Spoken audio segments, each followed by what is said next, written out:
some of the characteristics of the poem and some information regarding the author.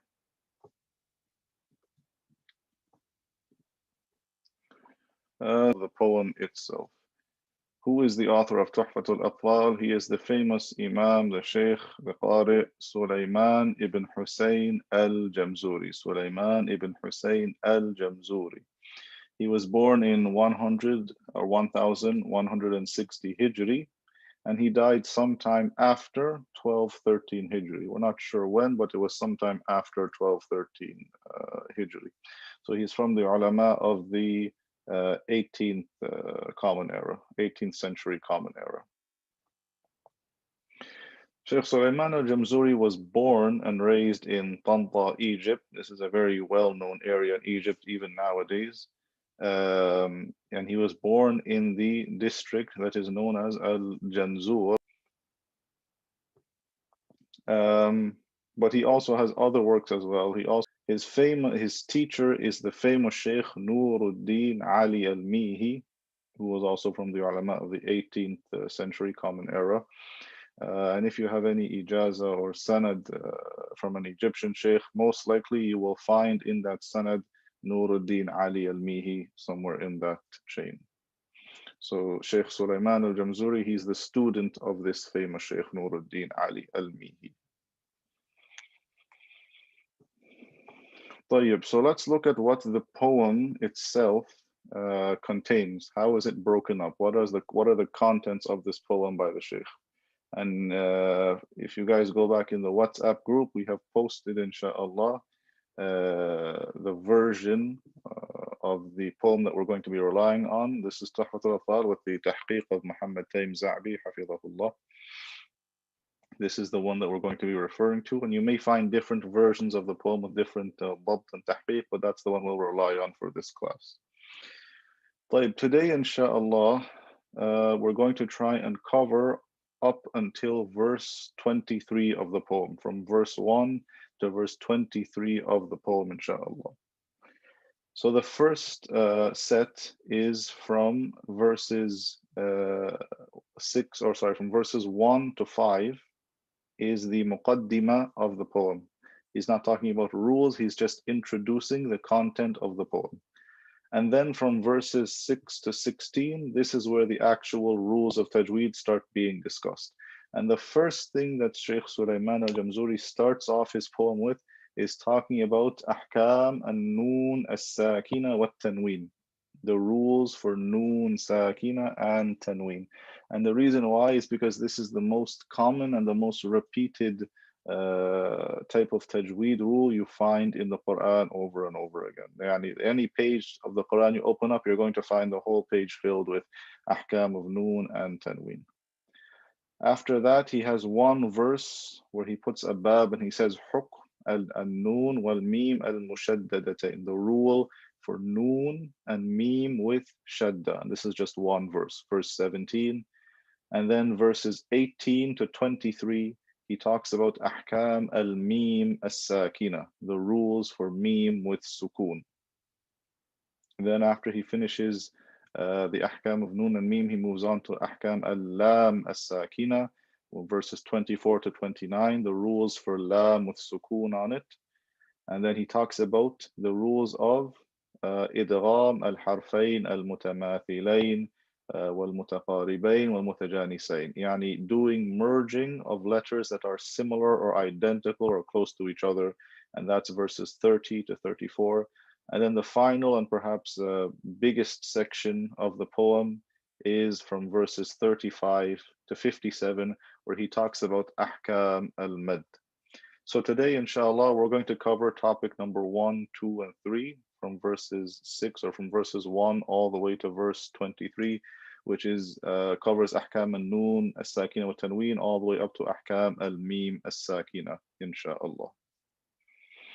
And the way I recommend you participate in this class is that you have the poem with you, either an electronic version or a printed out version, and you have a pen and paper as well, because as we go along with the poem, we're just going to annotate and mention some points about the text, and then we're going to explain in a bit more detail afterwards. طيب, so نبدأ. بسم الله الرحمن الرحيم. Here we will recite the first 5 verses of the poem. قال الشيخ رحمه الله تعالى بسم الله الرحمن الرحيم. يقول راجي رحمة الغفور دوما سليمان هو الجمزوري. So the Shaykh starts off his poem by saying يقول, يعني he is saying راجي رحمة الغفور, the one who desires the mercy of the most merciful. Who is this person who is saying this all the time? دوما, he is saying this. He is Sulaiman هو الجمزوري. Sulaiman al-Jamzuri. Verse number 2. الحمد لله مصليا على محمد وآله ومن تلا. And then the Shaykh starts off his poem, as is always recommended to do, by praising Allah Azza wa Jal. Alhamdulillah.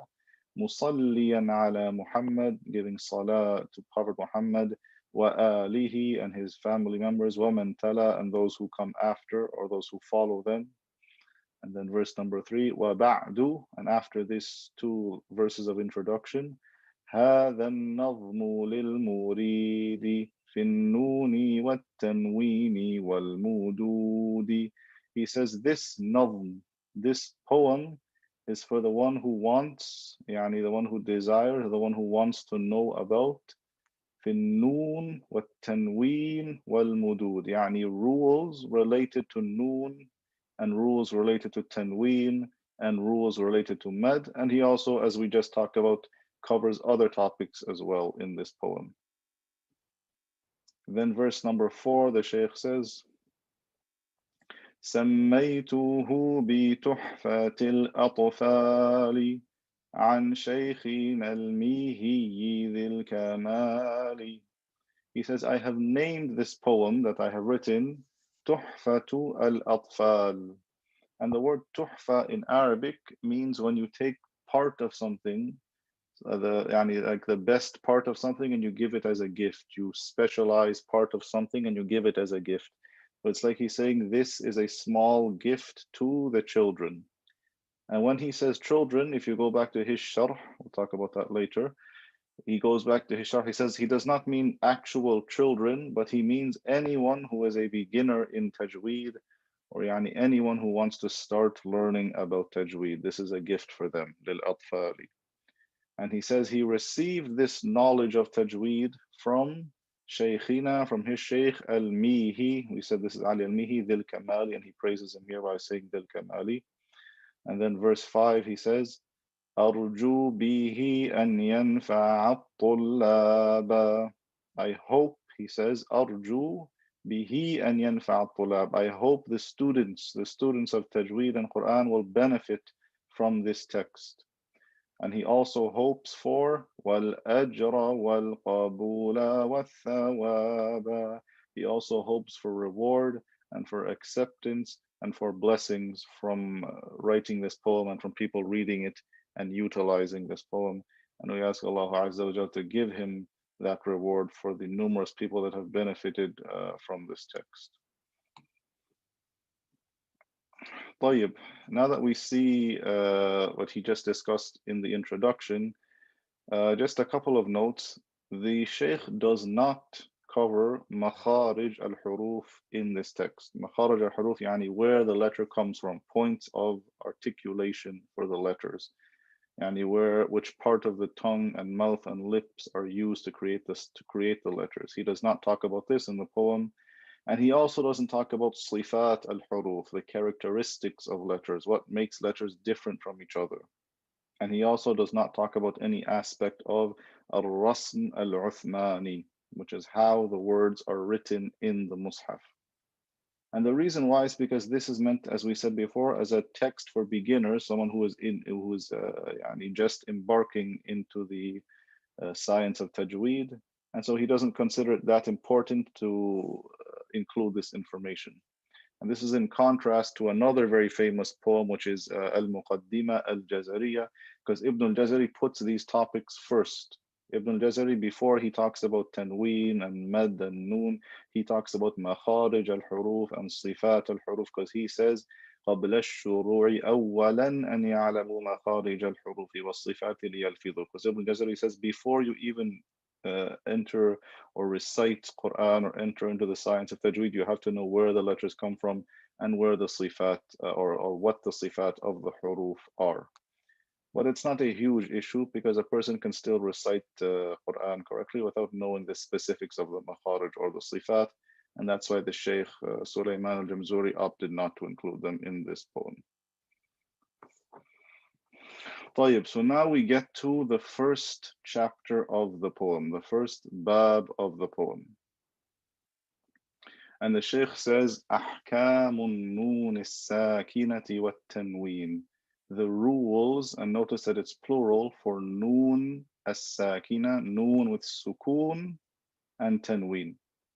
And we'll talk about why we group them together, why we treat them as the same thing. So verse number 6 of the poem, قال الشيخ للنون إن تسكن وللتنوين أربع أحكام فخذ تبييني. The Shaykh says للنون إن تسكن. When the noon has sukoon, and this is an important point to remember, we only care right now about noon with sukoon. We don't care about noon with fatha, noon with kasra, dhamma. We only care about noon with sukoon, and its cousin or its sister is tanween, because they both create the same sound. If I have alif with fatha and then noon after it with sukoon, I'm going to say an. And if I have tanween fatha, the same sound it's going to make an. They both produce the same sound. They're both noon, right? So that's why we keep them together. The Shaykh says, if you have noon with sukoon or with tanween anywhere in the Quran, they always have arba'u ahkamin. They always have 4 ahkam, right? That means that every single noon with sukoon you see in the Quran and every single tanween that appears in the Quran has to fall into one of 4 rules.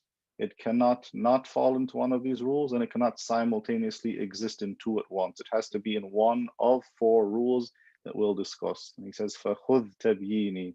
Take my clarification. I'm going to clarify what these rules are for you. So the Shaykh, as he says, للنون تسكن والتنوين أربع أحكام. There are 4 rules of noon sakina and tanween. So first, let's discuss what is noon sakina. What is noon with a sukoon on it? Noon sakina means I have the letter noon and there is no vowel sound on top of it. There is no fatha, there is no dhamma, there is no kasra. It's just sukoon on top of the noon, right? And we find the noon in nouns, in verbs, in particles, in nouns, verbs, and particles. يعني في الأسماء والأفعال والحروف. And we say that the noon as a letter exists in pronunciation, lafظan, and in writing, khattan. When I write a word in Arabic with noon, I have to actually draw the noon there. When I'm continuing or when I'm stopping on the word, the noon will always be there. And the noon can appear in the middle of a word, mutawassita, or at the end of a word, mutatarrifa. And it can be an original part of the word, asliya, or it can be an extra letter in the case of verbs, where we say it's noon za'ida. So here are 2 examples. In the word man aman, right? Man aman, I have noon and sukoon on top of it. And this is how they draw sukoon in the Mus'haf. And also min had, right? It's written as part of the word and has sukoon on top of it. Now let's look at what tanween is. Tanween is an extra noon, right? It's an extra noon that is placed after the last letter of Arabic nouns. That's the important part, right? Tanween only exists on the end of Arabic nouns, nowhere else for our purposes, right? And the tanween only exists in pronunciation. I only pronounce it as a noon. I don't actually write a noon on the letter. So if I say kitabun, I don't put kaf, ta, alif, ba, noon. La. I just pronounce it as a noon. I say kitabun. So we say it only exists in pronunciation, lafzan, not in writing. La khattan, not in writing. And also, I only pronounce the tanween, the extra noon, when I'm continuing on to the next word. If I stop, I don't pronounce the tanween. So if I say, هذا كتاب جميل, or هذا كتاب جميل, because I'm continuing, I say kitabun jamil. But if I stopped on the word kitab, I would just say هذا كتاب. There's no noon there. There's no tanween there, right? So the tanween only exists when continuing, not when stopping. And also with regards to tanween fatha on the end of a word, if I stop on tanween fatha, I have to convert that tanween into an alif. So if I have the word sama'an, if I stop on the word, I don't say sama'an, I say sama'a, right? Was-sama'a bina'a, not bina'an, bina'a. Except if the tanween is on top of ta marbuta, right? So if I say, for example, a word that has ta marbuta and fatha, tanween fatha on the end, when I stop, I'm just going to say I'm not going to say for that word. And the same applies for the other harakat as well, whether they're on ta marbuta or any other letter, tanween dhamma and tanween fatha. If I stop on the word, I do not pronounce the tanween. Here's examples in the Quran. We have the word alimun hakim, adhaban alima. See, I say alima, not aliman, because if I stop on tanween fatha, it turns into alif. We say this is mad iwad. I change it into alif. Kaffarin athim, right? And the way I represent tanween is by doubling the haraka. So if it's tanween dhamma, put 2 dhammas. Tanween fatha, 2 fatha. Tanween kasra, 2 kasra, right? I do not draw the tanween as an actual noon, but I represent it with a double haraka. طيب, so now that we know what we're talking about, now that we know the Shaykh is talking about noon, sakin, and tanween, let's look at what these 4 rules are. Naam, like the word jannatan, مثلا. If we stopped on the word jannatan, we would say jannah, right? طيب. So the Shaykh now starts verse number 7 of the poem. فالأول الإظهار قبل أحرف للحلق 6 رتبت فالتعريف. The Shaykh says the first one, فالأول, the first rule we're going to talk about is al-izhar. This is the rule number 1 for noon and tanween. Izhar, we'll talk about what it means just now. He says it applies to qabla ahrufi, and this is the rule for all tanween and noon rules. We always look at the noon, right, and then the letter that comes after it, right? So here is the letter, and then noon is going to be before it. We don't care about what comes before the noon. We only look at what comes after the noon. That's what's going to determine what happens to it, right? So if the noon appears before قبل أحرف للحلق, letters that belong to the throat, letters that come out of the throat. 6 رتبت فلتعرفي. There are 6 letters, 6, that belong to the throat, right? And he's going to organize them. رتبت فلتعرفي. I have organized them, so now we're going to talk about them. He's going to show them to you. So what are these 6 letters that if they appear after the noon, we will have idhar. He says, verse number 8, همز فهاء ثم عين حاء مهملتان ثم غين خاء. The first letter is, in the order of where they are in the throat, is hamza, a, u, e, right? Hamzun, فهاء, then ha, then aynun ha'u, ayn and ha. So first 2, hamza ha, then ayn ha. Muhmalatan. Muhmalatan means the ayn and the ha, they don't have dots on top of them, like their cousins that are coming. ثم غين خاء, and then the last two غين and خاء. So the 6 letters همز فهاء ثم عين حاء ثم غين خاء. Right, those are our 6 letters that come from the throat that will have إظهار applied to them, or will be the cause of إظهار. So what does إظهار mean? إظهار means to pronounce something clearly, to make something clear. And what this means is that there is no additional ghunna added to the letter noon, right? And the reason we say that is because these 6 letters, hamza, ha, ayn, ha, ghayn, kha, are so far away from the noon, there is no reason to add extra nasalization. I have a question in the chat. What is muhmalatan? Muhmalatan means they do not have dots on them. We say in Arabic, if a letter is mu'jam, mathalan, or mu'jama, it has a dot on it, like ta or dha or dad, mathalan. These are mu'jama. But if I have a letter that doesn't have a dot, like ayn and ha and sad and ta, these don't have dots on top of them. So when he says ثم عين حاء مهملتان, he means the ayn and ha don't have dots on top of them, to differentiate them from the ghayn and the kha, which do have dots on top of them.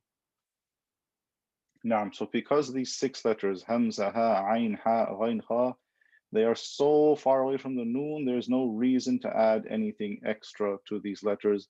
And there's never an instance where this is not the case, at least for our qira'at. Hafs, outside of Hafs, we have different rules. So here we have a diagram. At the very bottom of the throat, we have hamza and ha. In the middle of the throat, we have ayn and ha. And at the very top of the throat, we have ghayn and kha. Ghayn and kha, right? And these are the way they're ordered in the throat. Bottom, middle, top. And the noon comes all the way from the front of the mouth here, right? So you can see how far away there is. There's no connection between them. So there's no reason for me to add any extra sound, right? I can just pronounce the noon clearly. So let's look at some examples for all 6 letters with tanween and with noon. So we say man aman. I don't say man aman. La hada khata. This is wrong because the hamza is far away. There's no reason to add extra ghunna. Just say the noon clearly. Man aman. Kaffarin athim. Don't say kaffarin athim. That's incorrect, right? Pronounce the tanween clearly. Min had, qawmin had, sirat alladhina an'amta. See, they're in one word together.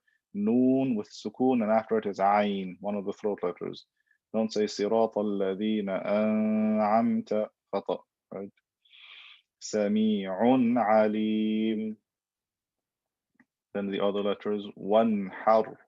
عليم حكيم فسينغضون ماء غدقا من خير كرة خاسرة. Right, in all these cases, I'm just pronouncing the noon or the tanween clearly and not adding or stretching the noon sound beyond its natural 1 haraka length. طيب, so that concludes the verse about إظهار. Let's move on to rule number 2. The Shaykh says, قال الشيخ رحمه الله والثاني إدغام بستة آتت في يرمولون عندهم قد ثبتت. So verse number 9, he says, the second rule for noon and tanween is called idgham. And it also has 6 letters. بستة, إظهار has 6 letters, idgham has 6 letters. And these letters are combined in the expression yarmuluna. Fi yarmuluna. 1, 2, 3, 4, 5, 6. Yarmuluna. These letters are the letters of idgham. عندهم يعني عند العلماء وعند القراء قد ثبتت. يعني the rule of idgham is confirmed for these 6 letters in the word yarmulun. What does the word idgham in Arabic mean? Idgham literally means in Arabic to put something inside of something else. Idkhal al-shay fi shay. It means to merge something into something else. In the case of tajweed, it means we're merging one letter into the next letter. And the reason why we do that is because the letters yarmuluna, ya, ra, mim, lam, waw, and nun, they come from makharij, from points of articulation very close to the nun, right? If we take makharij in the future, we'll see they come from places that are very close to the nun. And in the case of the nun itself, it comes from the same makharij, it's the same letter being repeated, right? And that makes it difficult to pronounce the nun clearly, right? It's difficult for me to say man ya'mal or min wal, because the waw and the ya, they're close to the noon, right? So it's easier for me to take the noon and merge it into the next letter. That's what the purpose of idgham is, to facilitate having letters that are close together. I'm pronouncing letters that are close together, I merge them. But after the Shaykh talks about idgham, he mentions that there's two parts to it. So in the next verse, he says, in verse number 10, لَكِنَّهَا قِسْمَانِ قِسْمٌ يُدْغَامًا. He says, but the idgham, لَكِنَّهَا, is qisman, two parts. There's two types of idgham. قِسْمٌ يُدْغَامًا فِيهِ بِغُنَّةٍ بِيَنْمُو عُلِمًا. The first part of idgham is idgham that is done with ghunna, idgham bi ghunna, and that applies to the letters yanmu, ya, nun, mim, and waw. So we take yarmulun and we take out ya, nun, mim, and waw.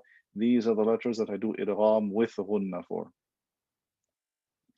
And then in verse 11, he mentions something very important where he says, إِلَّا إِذَا كَانَ بِكِلْمَةٍ فَلَا, except if the noon and one of these four letters, or the six letters even, are in the same word. فَلَا تُدْغِمْ, don't do idgham. Yani idgham only applies when the noon is in one word, or the noon is in one word, and the next letter after it is in a separate word after it, right? In the word immediately after it. So he says, فَلَا تُدْغِمْ كَدُنْيَا. So he gives you the example of the word dunya. Even though I have noon with sukun and there's a ya, I'm not going to do idgham there. ثُمَّ صِنْوَانٍ, noon and waw, but there's no idgham because they're in one word, right? Idgham only applies to two separate words. ثُمَّ صِنْوَانٍ تَلَا, it has followed as well. Naam. So the Shaykh says, إِلَّا إِذَا كَانَ بِكِلْمَةٍ فَلَا تُدْغِمْ كَدُنْيَا ثُمَّ صِنْوَانٍ تَلَا, except if the noon and the letter after it are in the same word for idgham. So if one of these four letters and the noon are in the same word, don't do idgham, right? So he gives you the example of dunya. Here the noon has sukun and there's ya. So that means you're supposed to do idgham, but they're in one word. So don't do idgham here. Fala tudghim. Same thing here, sinwan. Don't do idgham here. Now. So the first type he talked about is idgham bi ghunna, which means to merge into the next letter with nasalization. Add the ghunna sound when you're doing merging. And again, it's because the letters yanmu, ya, noon, mim, and waw come from makharij that are very close to the noon, and this makes it difficult to pronounce the noon clearly. So we merge it, but we also maintain the n sound of the noon, right? And again, this only occurs when the letters are in the word following the noon, not when they are in the same word. So here are some examples. Sinatun wala naum becomes sinatun wala naum. Shay'in wakil becomes shay'in wakil. I take the e or the n sound and I merge it with the wa sound. Shay'in wakil. Wujuhun yawma'idhin khayran yarah. Right? And I stretch this for two haraka, right? I give the ghunna a length of two haraka. An example of noon being merged into noon. If I have the word walan nushrika, it becomes walan nushrik. I create one noon with shadda. Same thing if I have the word min and mal, it becomes mimmal. I take the noon and I merge it into the mim. Again with tanween, shay'in nukur, khayrun min. I don't say khayrun min. I take the n sound, I merge it into the m. Khayrun min. Now. And then here are the 4 exceptions that appear in the Quran where I have noon in the same word as the letter that's supposed to be merged into it, or it merged into. Qinwan, Sinwan, Ad-Dunya, and Bunyan, right? These 4 words, even though they have a letter of idgham coming after the noon, idgham does not apply because they are together in one word. And if I was to merge them, it would make the word appear incorrect. If I say Qiwan, it might confuse the reader. Or I say Siwan or Buyan or Duya, I do idgham. Yani there's some kind of confusion there. I'm doubling the letter, even though there's not supposed to be any double letter in this word. And then the Shaykh talks about the second type of idgham. So he says, وَالثَّانِي إِدْغَامٌ بِغَيْرِ غُنَّةٍ. Verse number 12. The second type of idgham is idgham with no ghunna. فِي اللَّامِ وَالرَّاءِ. Idgham with no ghunna applies to lam and ra, right? ثُمَّ كَرِّرَنَّ. Here he's just mentioning something extra. Yani take the ra when you pronounce it and make sure you do takrir, where you roll the R so you make it clear that the R sound is there. What he means by idgham bi ghayri ghunna is that we take the letter noon and we merge it, and in doing so, it completely disappears. Now, we take the noon and it's like we turned it into a lam or into a ra, right? There's no sign of it being left whatsoever. And that's because the noon and again the ra and the lam also come from places that are very close to the noon, and it's almost impossible to say it clearly. So it's much easier for me to just completely erase the noon or convert the noon into a lam or ra and then merge them together as one letter with shadda. And when we do that, there's no trace of the noon remaining. So here are some examples. If I have the word min ladunhu, or if I have the word fitnatan lahum, right? What happens when the noon meets the lam, it gets merged into it and it disappears. So min ladunhu becomes mil ladunhu, mil ladunhu. Fitnatan lahum becomes fitnatal lahum. Right, this tanween became a lam, right, with shadda, because I converted it into a lam, then I merge it into the next letter. The word min rabbika, the word min rabbika becomes mir rabbik, right? I don't say mir rabbik with an N sound, it's completely gone. Mir rabbik. Ghafurun rahim becomes ghafurur rahim. Ghafurur Rahim, right? There's no Ghafurun Rahim. The noon is completely gone. It gets merged into the ra. Now we go on to rule number 3 in verse number 13, where the Shaykh says, وَالثَّالِثُ الْإِقْلَابُ عِنْدَ الْبَاءِ مِيمًا بِغُنَّةٍ مَعَ الْإِخْفَاءِ.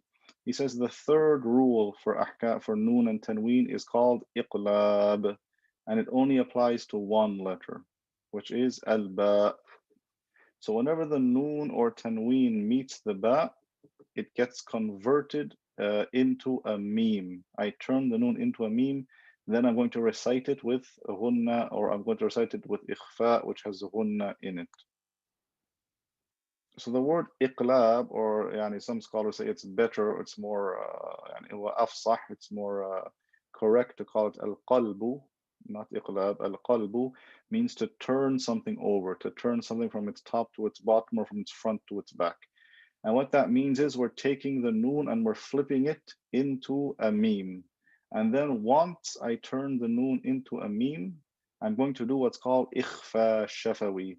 My lips are going to close and they're going to vibrate. It's going to make a sound, right? This is called ikhfa shafawi. So here are some examples. If I have the word min ba'di, noon has met with sukoon, met the ba, so I put meme on top of I convert the noon into a meme. So it becomes min ba'di. An burika becomes an burika. أنبئهم becomes أنبئهم, right? In all these cases, it's difficult to pronounce the noon clearly. I can't say أنبئهم, that's hard. It's easier to say أنبئهم, convert the noon into meme and then do غنة with إخفاء on that meme once it turns into it. The same thing applies for tanween as well. So if I have sami'un basir, it becomes sami'un basir. Jaza'an bima becomes jaza'an bima. Shay'in basir becomes shay'in basir, right? And again, this ikhfa, this ghunna that's happening also lasts for 2 harakat in length. And now we come to the final rule for Noon and Tanween, verse number 14. He says, وَالرَّابِعُ, the fourth rule is الْإِخْفَاءُ عِنْدَ الْفَاضِلِ مِنَ الْحُرُوفِ. Ikhfa applies to the remaining letters. So 6 of them went to idhar, 6 of the letters went to idgham, 1 of the letters went to iqlab, and the remaining 15 letters, he says عند الفاضل واجب للفاضل, يعني it's wajib to do إخفاء for you أيها الفاضل, أيها special person, في 5 من بعد 10, يعني in 15 letters, 5 after 10. رمزها في كلم هذا البيت قد ضمنتها, يعني he's going to give you a symbol, he's going to give you an expression with the next verse. The beginning of each word in the next verse is the letter or is a letter of ikhfa. So now he says the famous line, verse 16, صف ذا ثنا كم جاد شخص قد سما دم طيبا زد في توقا ضع ظالما. He says here, صف ذا ثنا, describe a person who is praiseworthy. صاد ذال ثا كم جاد شخص قد سما, how generous is a person who has elevated, how generous they are. كاف جيم شين قاف سين دم طيبا, stay good. دال طاء زد في تقا, زاي and فاء and تاء. ضع ظالما, put down the oppressor. ضع ضاد and ضاء for ظالما. So these are 15 letters together in this bait, in this line of poetry. You memorize them. You can, if you memorize this line, you memorize all 15 letters of ikhfa. But what does the word ikhfa mean? The word ikhfa means to hide the noon, right? It means the tongue will get very close to the makhraj of the noon, but it does not touch it. And if you're an English speaker, the way you can understand this is say the English word in, like I-double-N, in, and pause on the last letter and feel where your tongue goes. So say in. Now say it again, but don't let your tongue touch the top of your mouth. Don't let it touch your top palate. How does it come out? And that's ikhfa, right? I'm bringing the tongue very close to the noon, but it doesn't touch the true place of the noon. And the reason is because the letters, the 15 letters of ikhfa, are neither so far away from the noon that I can do idhar with them, but they're also not so close to the noon that I have to do idgham with them. Right? So we say ikhfa is a type of ghunna, is a type of nasalization that is performed, and it occupies a space between idhar and idgham. It's not clear like idhar, but it's not being merged like idgham. So we'll go through one example for each of these quickly, inshallah. So here, we'll just take one example.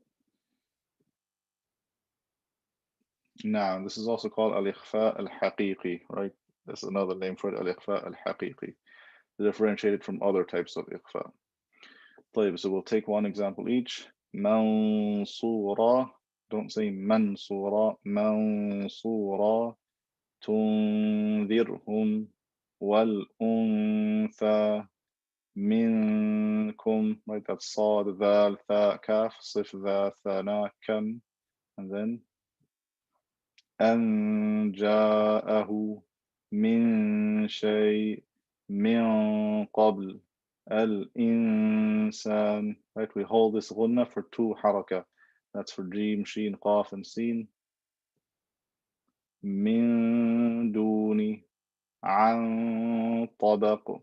Al-munzilun. Remember, it can appear in 1 word or in 2 words. Anfusikum. And then the last 3 letters of the 15.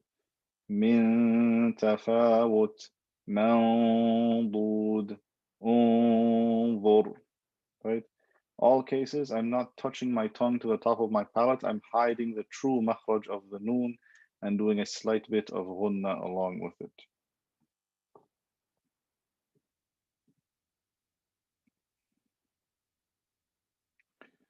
Naam, inshallah. We will touch on that a bit later, inshallah. But there is also a difference between true ghunna is where my tongue is touching the top of my mouth. I'm touching the true part of the where the noon is supposed to be. So remember, like I said, say the English word in, and when you pause on the last letter, you feel your tongue touch the top of your mouth. That's heavy. That's real ghunna. But if I don't let my tongue touch the top of my mouth and I say in, right? This is ikhfa, right? This is what ikhfa is. طيب. So that concludes the 4 rules of noon and tanween. Number 1, idhar, 6 letters. Number 2, idgham, 6 letters. Number 3, iqlab or qalb, 1 letter, which is ba. And then finally, ikhfa for the remaining 15 letters. So we'll just quickly recite the lines for this bab, where he says, للنون إن تسكن وللتنوين 4 أحكام فخذ تبييني فالأول الإظهار قبل أحرف للحلق 6 رتبت فالتعريف همز فهاء ثم عين حاء مهملتان ثم غين خاء. Right, so that's إظهار and the 6 letters. والثاني إدغام ب6 آتت في يرمولون عندهم قد ثبتت 6 letters of إدغام لكنها قسمان قسم يدغما فيه بغنة بينمو لما. Well, it's 2 parts. One of them is إدغام with غنة for ينمو إلا إذا كان بكلمة فلا تدغم كدنيا ثم صنوان تلا. Except if they're in 1 word together, then don't do idgham. Say the noon clearly. والثاني إدغام بغير غنة في اللام والراء ثم كررنه. The second rule is idgham without, or the second type of idgham is idgham without غنة, and that applies to lam and ra. والثالث الإقلاب عند الباء ميما بغنة مع الإخفاء. The third rule is إقلاب, where you turn it into a meme if it meets ba and then do غنة. والرابع الإخفاء عند الفاضل من الحروف واجب للفاضل. The fourth rule is إخفاء for the remaining 15 letters. في 5 من بعد 10 رمزها في كلمي هذا البيت قد ضمنتها. He organizes these letters in this verse. صف ذا ثنا كم جاد شخص قد سما دم طيبا زد في توقا ضع ظالما. Inshallah, we'll take questions at the end. We'll finish in about 10 minutes, inshallah. So the next verse he talks about is the rule for noon and meme with shadda. And here he says in verse number 17, وَغُنَّ مِيمًا ثُمَّ نُونًا شُدِّدًا. Recite the meme and the noon with ghunna if they have shadda. And wherever in the Quran you have meme and noon with shadda, always read them with the highest level of ghunna. وَسَمِّي كُلًّا حَرْفَ غُنَّةٍ بَادًا. And call both of these letters, mim and noon, the letters of ghunna. In Arabic, we refer to mim and noon as the letters of ghunna. Yani the only two letters in Arabic that have ghunna intrinsic in them all the time is mim and noon. You can tell this because if you plug your nose, you hold your nose, you cannot pronounce N and M, right? Because it requires air flowing through your nose to pronounce them. So for example, here we have وَلَكِنَّ اللَّهَ سَلَّمَ. Pronounce the noon with shadda, with ghunna. وَلَكِنَّ اللَّهَ وَلَكِنَّ اللَّهَ. Same thing with mim. فِي الْيَمِّ وَلَا تَخَافِي. Right? Pronounce it with ghunna. Hold the ghunna for two haraka. Then the Shaykh goes on to talk about the three rules of mim sakina. So we finished noon sakina and tanween, that had 4 rules. Now we're going on to mim sakina, which just has 1 rule less, 3 rules. So he says in verse 18, وَالْمِيمُ إِن تَسْكُنْ تَجِي قَبْلَ الْهِجَاءِ لَا آلِفٍ لَيِّنَةٍ لِذِي الْحِجَاءِ. If mim has sukoon, you're going to find it in the Quran appearing once at least after every letter in the alphabet, except for alif maddiya, alif layyina, because alif cannot have mim sukoon before it. It's impossible. Alif has to have fatha before it all the time. Dhil hijab, for those who have knowledge and wisdom. He says, أحكامها ثلاثة لمن ضابط. The rules of mim are 3. For those who have certified or have affirmed that. إخفاء, number 1. إدغام, number 2. وإظهار فقط, and إظهار, right? So the one we're missing from here, technically would be called iqlab, like in noon, because there's nothing that we turn over with noon for mim. So we just have 3 rules: ikhfa, idgham, and idhar. So the first rule, he says, فَالْأَوَّلُ الْإِخْفَاءُ عِنْدَ الْبَاءِ. The first rule for mim is ikhfa when it meets ba. وَسَمِّيهِ الشَّفْوِيَّ لِلْقُرَّاءِ. And call this ikhfa shafawi. And that's how we call the noon one ikhfa haqiqi, to differentiate it. So the reason why we do ikhfa is because the letter of ba comes from the same makhraj, the same point of articulation as the mim. So it's almost impossible to pronounce the mim clearly. So instead, I add extra ghunna to the mim, ikhfa shafawi. I elongate the m sound with a ghunna to make it easier to pronounce. So if I have, for example, فَحْكُمْ بَيْنَهُمْ becomes فَحْكُمْ بَيْنَهُمْ. وَكَلْبُهُمْ بَاسِطٌ becomes وَكَلْبُهُمْ بَاسِطٌ. يَوْمَ هُمْ بَارِزُونَ becomes يَوْمَ هُمْ بَارِزُونَ. I put my lips together and I drive air through my nose to create this ikhfa shafawi. تَرْمِيهِمْ بِحِجَارَةٍ. And again, this lasts for 2 haraka. Then the Shaykh goes on to talk about the second rule for mim as-sakina, which is وَالثَّانِي إِدْغَامٌ بِمِثْلِهَا أَتَى. So he says mim also has idgham, but only when it meets the same letter as itself. Yani it meets another mim. وَسَمِّ إِدْغَامًا صَغِيرًا يَا فَتَى. And this type of idgham, where I have 2 of the same letter meeting with sukoon on the first letter, is called idgham صغير. And later on in the poem, we're going to take the other type of idgham, which is al-idgham al-kabir and mutlaq, inshallah, when we get to those verses. So idgham al-mutamathilayn al-saghir, يعني بمثلها تا, وسم idghaman صغيرا, يعني we're merging identical letters. So I have a meme with sukoon meeting another meme, can have fatha, dhamma, kasra, or any of these haraka. It becomes one meme with shadda, right? And the word saghir refers to the fact that the first letter already has sukoon, so little work has to be done when I'm merging them together. I put them together, then I elongate the M sound with ghunna. So if I have the example of وَمِنْهُمْ مَنْ, it becomes وَمِنْهُمْ مَنْ. أَطْعَمَهُمْ مِنْ جُوعٍ becomes أَطْعَمَهُمْ مِنْ جُوعٍ. وَلَكُمْ مَا كَسَبْتُمْ وآمنهم من خوف, right? We put them together as one letter, both memes with shad, as a meme with shadda, and we read with idgham. And sometimes this is also called al-idgham al-shafawi. And then the final rule for meme sakina, the Shaykh says, وَالثَّالِثُ الْإِظْهَارُ فِي الْبَاقِيَّةِ. So ba is for ikhfa, meme is for idgham, and then all the remaining letters, we just do idhar with them, right? من أحرف وسميها شفوية. Call this idhar shafawi. Differentiate from idhar with noon.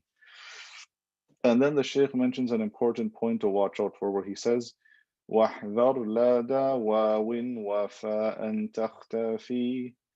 Beware of doing ikhfa when the meme meets a waw or a fa. وَاحْذَرْ لَدَى وَاوٍ وَفَاء. Beware of doing ikhfa here. Why? لِقُرْبِهَا وَلِاتِّحَادِ فَعْرِفِي. Because the meme is very close, or the waw and the fa are very close. The waw comes from the same makhraj, walittihadi, comes from the same place as the meme comes from the lips.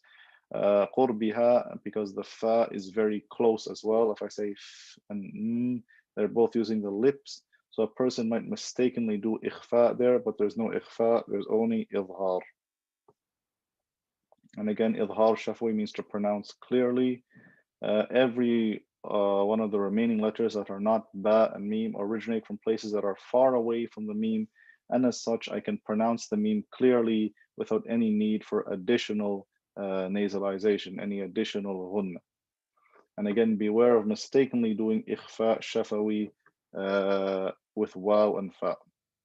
So we'll just look at some examples when the are from the Quran. If I have the word hum fiha, pronounce the meme clearly. Don't say hum fiha, that's khata, wrong, right? Pronounce the meme clearly. Lam tunzirhum la yu'minun, right? I'm pronouncing all these memes clearly because there's nothing after them that requires any ikhfa or any ghunna. And again, here are the examples to watch out for. أيديهم وما خلفهم ولا يحيطون. Don't say أيديهم وما خلفهم ولا. هذا خطأ, incorrect. Pronounce the meme clearly. And again, هم فيها. And this is the more difficult one because it's very easy to confuse it with ba because they're very close. To say هم فيها, لا, pronounce the meme clearly. طيب, so here's the summary of the three ahkam of meme. Ikhfa shafawi only applies to ba. I just say, like if I have the word يخشون ربهم بالغيب becomes يخشون ربهم بالغيب, right? The second rule is al-idgham as-saghir or idgham al-mutamathilayn as-saghir, merging the same letter together. Naam, inshallah, we'll repeat verse 23 just now. So if I have وَأَسْقَيْنَاكُمْ مَاءً, I merge the two memes together. بِإِذْنِ رَبِّهِمْ مِنْ كُلِّ, right? Merge the memes together into one with shadda. And then all the remaining letters that are not ba and meme, I pronounce the meme clearly all the time. So the Shaykh says, وَالْمِيمُ إِن تَسْكُنْ. The meme, if it has sukun, تَجِي قَبْلَ الْهِجَاء, will appear after every letter in the alphabet at least once in the Quran. لا ألف لينة لذي الحجاء, except for alif, because alif cannot have a second letter before it. أحكامها ثلاثة لمن ضبط. The rules of meme with sukun are three. إخفاء إدغام وإظهار فقط. إخفاء إدغام and إظهار. إخفاء is 1, إدغام is 2, إظهار is 3. فالأول, the first rule is الإخفاء عند الباء وسميه الشفوية للقراء. Do إخفاء when the meme meets a ba and call it إخفاء شفوي. والثاني إدغام بمثلها أتى. And if the meme meets another meme مثلها, do إدغام وسمي إدغاما صغيرا يا فتى, and call this type of إدغام إدغام صغير, oh my boy. والثالث, the third rule, الإظهار في البقية. The third rule is doing إظهار in all the remaining letters. من أحرف وسمها شفوية. Call this إظهار شفوي. And then the Shaykh gives you a warning when he says واحذر لدى واو وفاء أن تختفي. Beware of doing إخفاء when the meme meets a waw and a fa. Because إخفاء only applies to ba, it doesn't apply to waw and fa. Naam, that's what it means. And he says, why should you beware of waw and fa? لِقُرْبِهَا وَلِاتِّحَادِ فَعَرِفِي. Because waw and fa are close to meme. قُرْبِهَا is referring to the waw because it's close, and ittihadi, meaning the same, they're coinciding together, they're coming together, is referring to waw because it comes from the same place as the meme, right? So he's saying beware of doing ikhfa on these letters, right? Only do ikhfa for ba. طيب, inshallah. So that brings us to the last section for this week, inshallah, this Saturday, inshallah. We have finished at verse 23, bihamdillahi. Next week, inshallah, we're going to cover up to the end of ahkam of idgham al-mutamathilain wal-mutaqaribain wal-mutajanisain, inshallah. So we finished 6 to 16, 17, and 18 to 23. Next week, we'll do 4 and 5, rules of lam sakina and the rules of idgham for similar letters. And then in the final 2 weeks, we're going to break med into 2 classes, inshallah. And finish by the end of Ramadan, بإذن الله عز وجل.